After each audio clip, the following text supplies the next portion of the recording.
ابن ابی الحدید معتزلی نے اپنے مقدمہ نہج البلاغہ میں لکھا کہ حضرت عمر نے یہ اعلان کیا تھا کہ اگر مسجد میں علی موجود ہوں تو خبردار کوئی فتویٰ نہ دے، وہ ذلیل ہو جائے گا۔ علی کی موجودگی میں اگر فتویٰ دیا تو اس کے معنی فتویٰ اور شریعت جو علی سمجھتے تھے، یہ بات حضرت عمر بھی جانتے ہیں۔ خلافت کے ہر ادوار میں علی کی حیثیت ایک بڑے عالم کی تھی، جیسا کہ ابھی آپ نے بھی فرمایا، کون صاحب نے بھی فرمایا۔ تو ان چیزوں کو ہمیں بار بار بیان کرنا چاہیے۔ تو اب علی کو بھی عالمین کا ہونا چاہیے۔ تو اب اگر مولا کائنات کہہ دیا تو اس میں کون سے شرک ہو گیا، کون سی مصیبت آفت آ گئی؟ اب مولا کے معنی ولی ہیں، اب ولی کے معنی اگر 18 معنی ہیں تو 18 معنی میں سے 17 معنی رد ہو جائیں گے، اس لیے کہ اللہ خود اپنے کو ولی کہہ رہا ہے، میں ولی، رسول ولی، اور وہ تیسرا ولی ہے جو رکوع میں زکوٰۃ دے رہا ہے۔ تو اللہ جب ولی ہے تو اب 17 معنی ولی کے نہیں ہوں گے، ایک ہی معنی ہوں گے۔ جو اللہ کے لیے ولی ہوگا وہی رسول کے لیے ولی معنی ہوں گے اور وہی علی کے لیے ہوں گے۔ تو اگر عالمین کا رب اللہ ہے، عالمین کے نبی رسول ہیں، تو پھر ولی بھی عالمین کے لیے کہ وہ عالمین کی باتیں بتائے۔ اور یہ دعوت صرف حضرت علی نے کیا ہے کہ سلونی، مجھ سے پوچھو، میں ازل سے ابد تک کی باتیں بتاؤں، میں زمین کے راستوں کی طرح آسمان کے راستوں سے واقف ہوں، اور جو میں بتا سکتا ہوں اس سے پہلے کہ میں تم میں نہ رہوں پوچھ لو۔ ایسی دعوت تو کسی نے نہیں دی۔ اب جتنا جس کا ظرف اور حوصلہ تھا اس نے پوچھا، اور جتنا پوچھا اسی سے وہ علم علی کا سب کاغذ سے آ گیا، لوگوں نے محفوظ کیا۔ اور جہاں بھی علم کی یہ خاصیت ہے کہ علم پسند دنیا کے کسی کونے میں ہو، وہ کھنچ کے وہاں پہنچ جاتا ہے۔ تو جب علی نے مسجد کوفہ کو علم کا مرکز بنایا تو یونان کا عالم بھی آ گیا، ایران کا عالم بھی آ گیا، روم کا عالم بھی آ گیا۔ جہاں جہاں علم تھا وہ بھاگ کر دوڑ کر وہاں آ گیا، اور پھر اس نے اپنے ظرف اور اپنے علم کے مطابق علی سے پوچھا۔ اور آج وہ علم اتنا ہے کہ اب آپ کو دیکھیں کہ نہج البلاغہ کو 23 جلدوں میں شرح کے ساتھ ابن ابی الحدید معتزلی میں 200-250 جلدیں علی کی سوانح حیات پر عربی فارسی میں لکھ دی گئی ہیں۔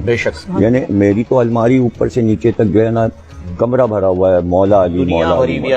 یعنی میں نے ایک پورشن صرف نہج البلاغہ کا بنایا ہے، ایک پورشن صرف ولایت علی کا بنایا ہے، ایک علی کا سوانح حیات کا بنایا ہے، ایک علی کے علم کا بنایا ہے۔ صرف آپ وہ کتب خانہ کمرہ میرا دیکھ لیں جو علی سے بھرا ہوا ہے۔ اور دنیا کے کتب خانے، یعنی میں دنیا کے ہر بڑے کتب خانے میں گیا ہوں، کانگریس لائبریری واشنگٹن گیا، ہالینڈ کے، جرمنی کے، فرانس کے، لندن کے بڑے کتب خانے، آپ یقین کریں صرف میں کہتا تھا علی، تو لائبریرین جو مقرر ہے انڈیا ہاؤس لائبریری میں، بہت بڑی لائبریری ہے، وہ بس کہتا تھا اور وہ چیز لا کے میز پہ رکھ دے۔ وہ کہتے تھے 2 منٹ میں کتاب آتی ہے، وہ چاہے کسی منزل پر ہو وہ جناب آ جاتی ہے۔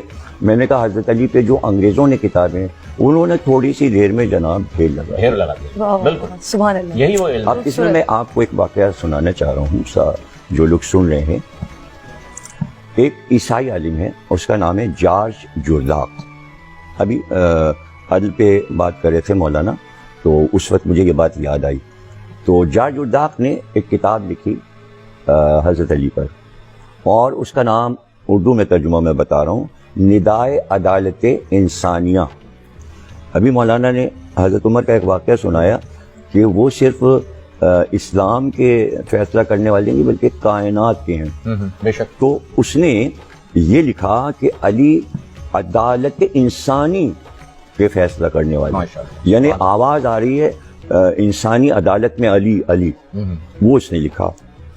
وہ پبلشر کے پاس چھاپنے کے لیے لے گیا، تو اس نے کہا بھائی کاہے پہ لکھا؟ اس نے کہا حضرت علی کا نہیں تو مسلمانوں کے خلیفہ اور امام ہیں، ہم کیوں چھاپیں؟ عیسائی پبلشر نے کہا۔ تو وہ کئی جگہ گیا اور کتاب نہیں چھپ پائی۔ تو وہ جس چرچ میں جایا کرتا تھا وہاں جا کے بیٹھ گیا اور اداس ہو گیا۔ اتنی دیر میں پادری چرچ کا باہر نکلا، اس نے کہا جارج جرداق بہت تم اداس بیٹھے ہو۔ تو اس نے کہا میں نے کتاب لکھی تھی، کوئی چھاپنے کو تیار نہیں ہے۔ تو پادری نے کہا کس موضوع پہ لکھی ہے؟ اس نے کہا میں نے حضرت علی پہ کتاب لکھی ہے۔ تو پادری نے کہا تم نے حضرت علی پہ کیوں لکھی کتاب؟ اس نے کہا میں نے جب کتابیں دیکھی تو میں نے دیکھا کہ عیسائیوں پر علی کے کچھ احسانات ہیں، میں نے اس احسان کو اتارنے کے لیے علی پر کتاب لکھی ہے۔ تو کہا سب نے منع کر دیا؟ کہاں؟ وہ اندر گیا اور کچھ پیسے لے کے آیا اور اس نے کہا بھائی یہ چرچ کے پیسے ہیں، اس سے تم کتاب چھاپ لو، جب تمہاری کتاب بک جائے تو تم چرچ کے پیسے واپس کر دینا، لیکن کتاب چھاپو گے۔ اس کی کتاب چھپی، 123 ایڈیشن اس کے کتاب کے آئے، پھر اس کا ترجمہ جرمنی میں ہوا، پھر فرینچ میں ہوا، پھر ایران میں ہوا، عربی میں اس کا ترجمہ بار بار ہوا، اور اس کے بعد جب عراق کتاب پہنچی تو اس دور میں آیت اللہ محسن حکیم صاحب تھے، انہوں نے اپنے طلباء سے کہا کہ اگر تمہارے کو پیسے نہیں ہیں تو کپڑے بیچو اپنے اور یہ کتاب خرید کے پڑھو۔ اس کا صرف ایک جملہ پہلے باب کا میں سنا رہا ہوں۔ باب شروع کرتا ہے، وہ کہتا ہے، ایسے وہ بڑے انوکھے انداز سے ہر باب کو شروع کرتا ہے، پہلے باب کو شروع کرتا ہے، کہتا ہے کیا تم نے دنیا میں کوئی ایسا حاکم بھی دیکھا کہ رات کو وہ نہیں سویا جب تک اسے یہ یقین نہیں آ گیا کہ ہمارے پورے ملک میں کوئی بھوکا نہیں سویا؟ کیا ایسا عالم دیکھا؟ اس طرح وہ شروع کرتا ہے۔ تو اس کتاب کو بھی اگر آپ پڑھیں اور غیر اقوام میں جو کچھ مولا علی کے بارے میں کہا اس کو پڑھیں، اور ان چیزوں کو عام کرنے کی ضرورت ہے کہ علم سے اکبر الہ آبادی جو کہ جسٹس تھے اور جج تھے الہ آباد کے، وہ کہا کرتے تھے کہ بھائی تعلیم ہو ہی نہیں سکتی اس لیے کہ تعلیم کا دل علی ہے۔ جب آپ تعلیم لکھیں گے بیچ میں علی لکھا ہے، اے این لام یہ میم، اے اور میم کے بیچ میں علی لکھا ہے، تو جہاں آپ تعلیم لکھیں گے بیچ میں علی، تو وہ کہتے تھے کہ تعلیم کا دل علی ہے، علی کے بغیر علم نہیں۔